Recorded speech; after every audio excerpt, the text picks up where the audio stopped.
ప్రేమగల తండ్రి, దయగల ప్రభా, ఈ యొక్క ఉదయకాల సమయంలో మా ప్రభు రక్షకుడు మీ ప్రియకుమారుడైన యేసుప్రభు వారి పరిశుద్ధమైన చెంగుల నామములు మీ యొక్క పాదాలు చెంత చేరి నాయన మేము స్తుతించగా కనపరచడానికి ఇచ్చిన సమయం కొరికే వందనాలు. రాత్రి అంతా కాపాడి మా ఆయుష్ని మా దినాలు పొడిగించడానికి వందనాలు. మరోసారి స్థలాన్ని మామూలను యేసుప్రభు వారి రక్తంతో శుద్ధీకరించి ఈ దినం మాకు కావాల్సిన మాటలు అనుగ్రహించమని యేసుప్రభు నామములో ప్రార్థన తండ్రి, ఆమేన్. వందనమేసయ్యా, నీకు వందనమేసయ్యా, నిండైన నీ మేలులకు వందనమేసయ్యా, నిండైన నీ మేలులకు వందనమేసయ్యా. పాపిని నన్ను ప్రేమించితివి, ప్రేమతో నన్ను రక్షించితివి. పాపిని నన్ను ప్రేమించితివి, ప్రేమతో నన్ను రక్షించితివి. నీ రక్తములో నా పాపములు కడిగి పరిశుద్ధపరచితివి. నీ రక్తములో నా పాపములు కడిగి పరిశుద్ధపరచితివి. వందనమేసయ్యా, నీకు వందనమేసయ్యా, నిండైన నీ మేలులకు వందనమేసయ్యా. శోధనలో నా వేదనలో, బాధలలో నా కన్నీటిలో, శోధనలో నా వేదనలో, బాధలలో నా కన్నీటిలో, బలహీనతలో బలవంతుడవై నన్ను బలపరచితివి. బలహీనతలో బలవంతుడవై నన్ను బలపరచితివి. వందనమేసయ్యా, నీకు వందనమేసయ్యా, నిండైన నీ మేలులకు వందనమేసయ్యా, నిండైన నీ మేలులకు వందనమేసయ్యా. నీవు చేసిన మేలులన్నిటికీ ఏమివ్వగలను యేసయ్యా.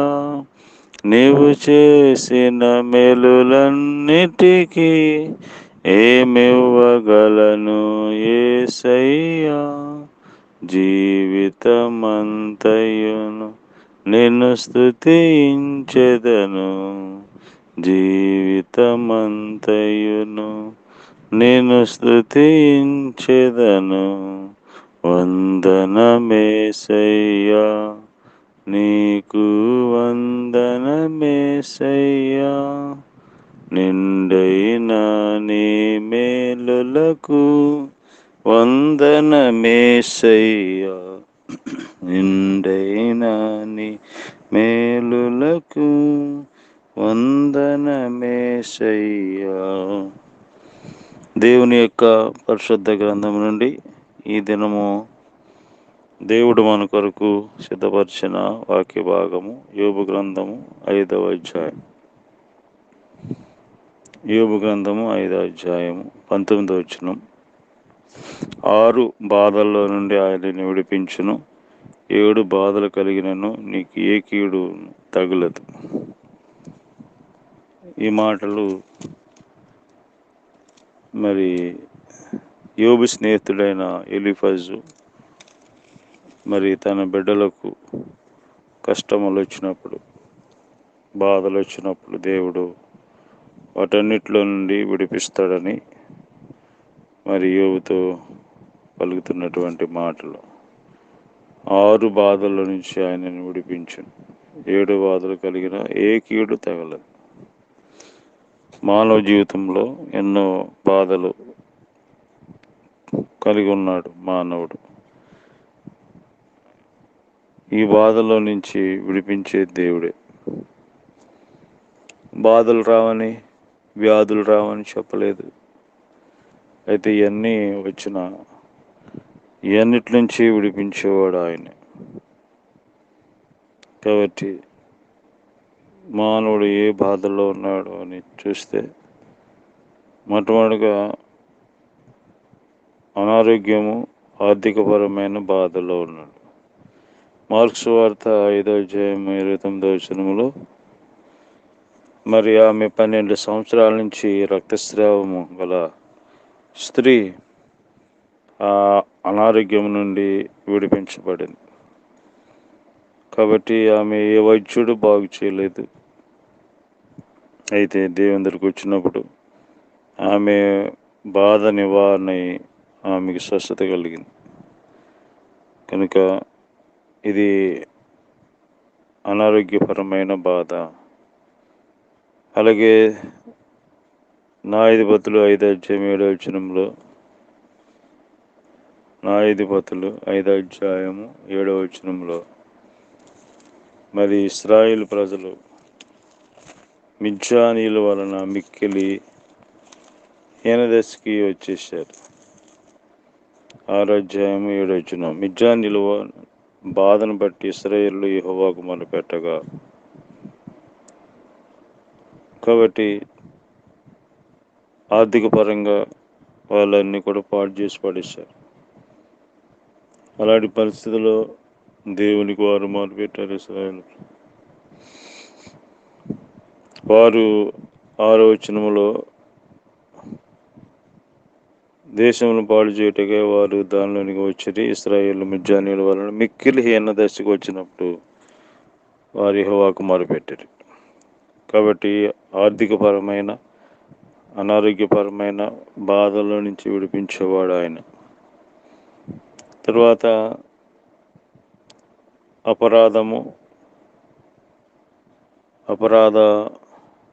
అపవాది క్రియల నుంచి విడిపించేవాడు ఆయన. కాబట్టి కీర్తన గ్రంథము 25 కీర్తనల గ్రంథము 25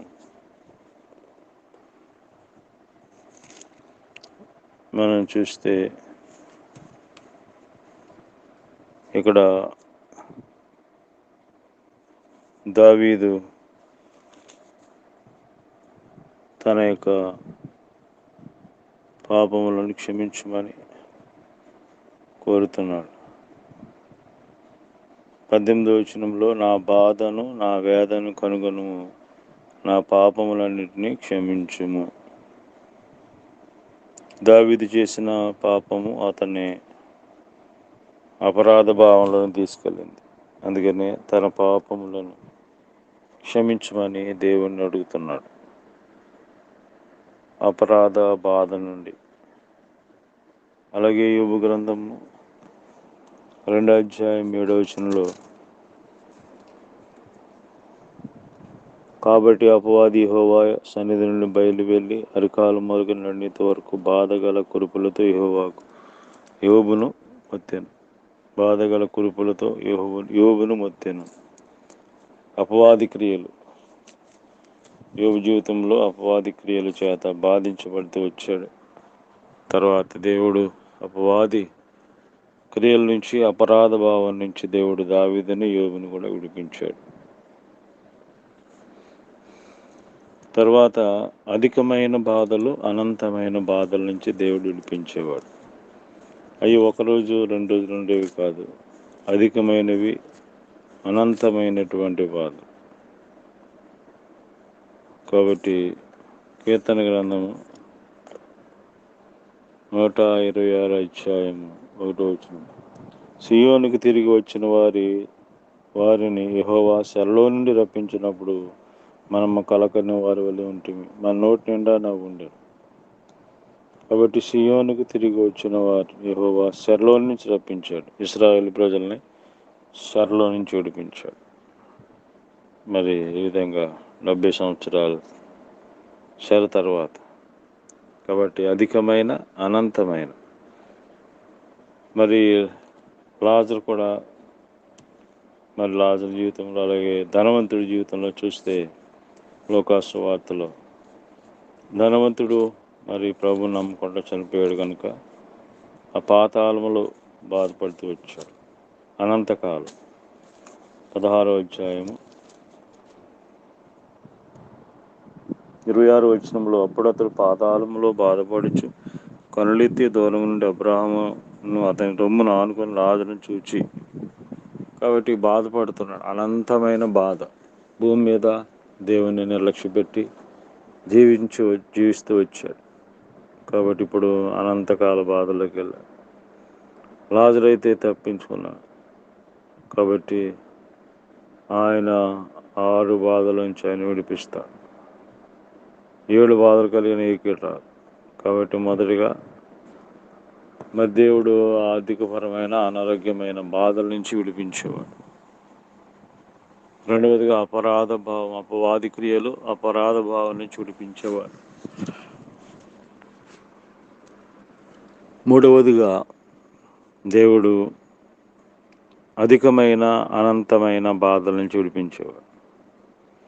కాబట్టి మీరు ఏ బాధల్లో ఉన్నప్పటికీ ప్రభు దగ్గరికి రండి. ప్రభువుని బాధల నుంచి విడిపించడానికి ఈ లోకానికి వచ్చారు. రక్తం అంతా చిందించారు. నీ శిక్షను ఆయన పొందారు.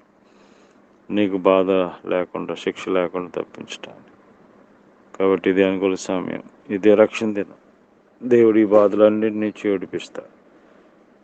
దేవునికి మొరపెట్టుకుంటే సహాయం చేస్తాడు. ప్రేమ గల ప్రభువా, దయగల తండ్రి, 6 బాధల నుంచి విడిపిస్తాను. 7 బాధలు ఇచ్చినా ఏ కీడు రాదని మీ సెలవు ఇచ్చాను. దేవా, మరి ఎవరి బాధల్లో ఉన్నారో ఆ బాధల్లో నుంచి విడిపించండి, రక్షించండి. ఆయన వారిని దగ్గరికి వచ్చి ఆ బాధల నుంచి విడుదల పొందినట్లుగా సహాయం చేయండి. మా దేశం, రాష్ట్రం, గ్రామ ప్రజల అధికారులందరినీ దర్శించండి. గర్భిణీలు జ్ఞాపకం, చనిబిడతలు జ్ఞాపకం చేసి ఈ విధంగా ఇదే మంత్రులు మీరేమన్నా నడిపించండి. ప్రతి దృష్టిని తప్పించండి. యేసు ప్రభు నామములో ప్రార్థిస్తున్నాను తండ్రి. ఆమేన్. తండ్రి అయిన దేవుని ప్రేమ, ప్రభువైన యేసుక్రీస్తు వారి కృప, పరిశుద్ధాత్మ సహవాసం ఈ రోజంతా మనకు తోడయండి, కాపాడండి కాక. ఆమేన్.